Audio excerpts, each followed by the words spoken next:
What if I told you that it's not mastering Python or SQL that will get you ahead of 99% of data professionals? Because after interviewing hundreds of data leaders, I've discovered the blueprint to go from an outdated analyst to a next-gen data professional. In this video, I'm going to talk about the 3 skills you need and the exact steps to take so people finally appreciate your hard work.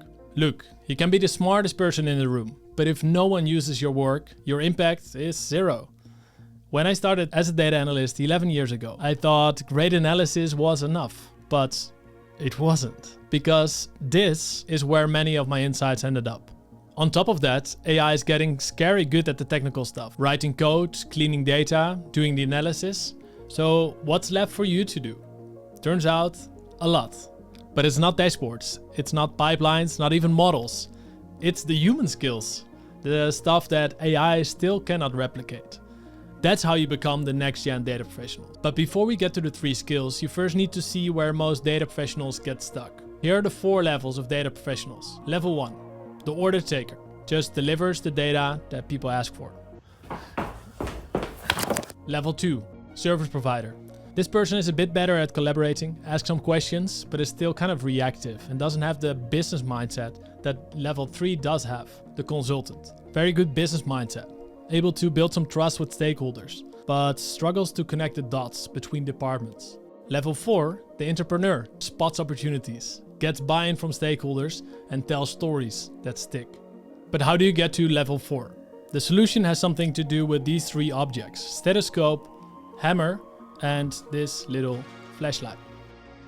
I know, it sounds super random, but each object represents a skill you need to go from order taker to entrepreneur.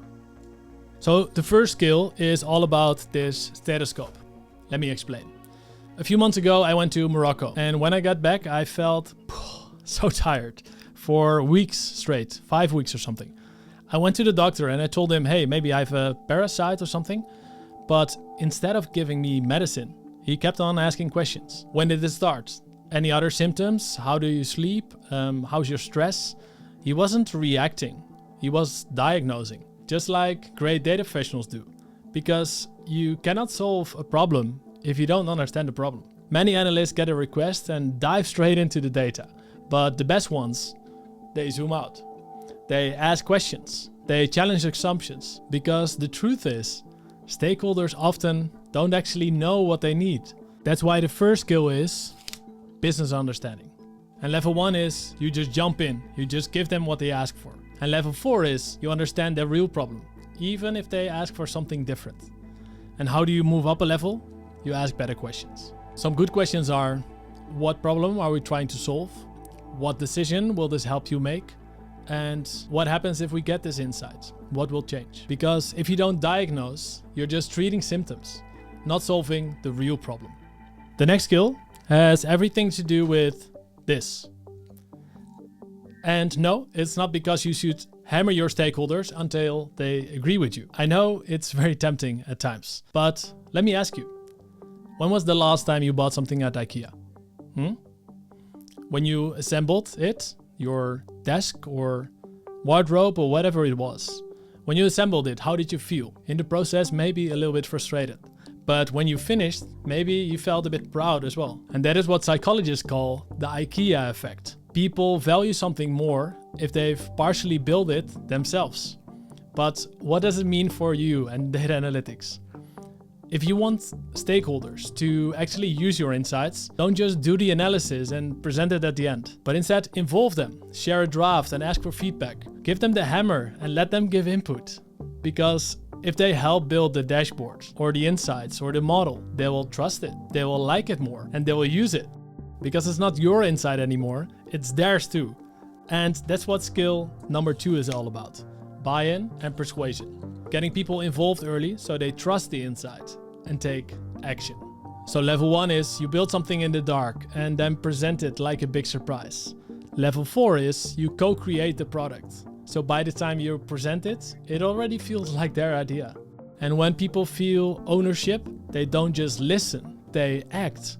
And that's how you build buy-in. That's how you become someone they trust.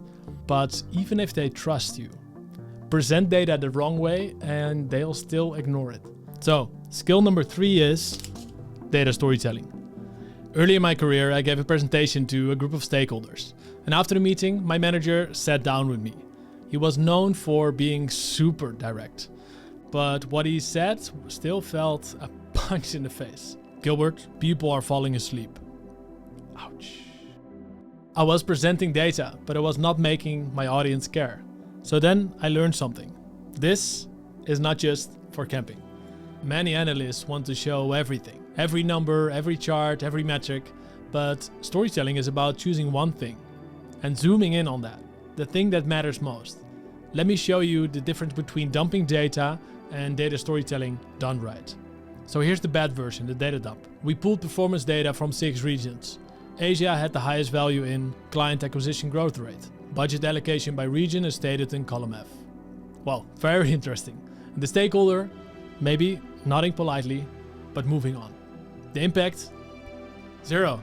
And that's what happens when we focus on the raw data, instead of translating it into business language. Let's have a look at the good version. We're seeing the fastest growth in new clients coming from Asia, and the cost to acquire them is 30% lower than in the US. But 80% of our marketing budget still goes to the US and Europe. If we shift part of that budget to Asia, we can grow faster and more efficiently. Notice how that story had the context, a clear problem, and one simple recommendation, plus the benefit. That's what storytelling sounds like when it's done right.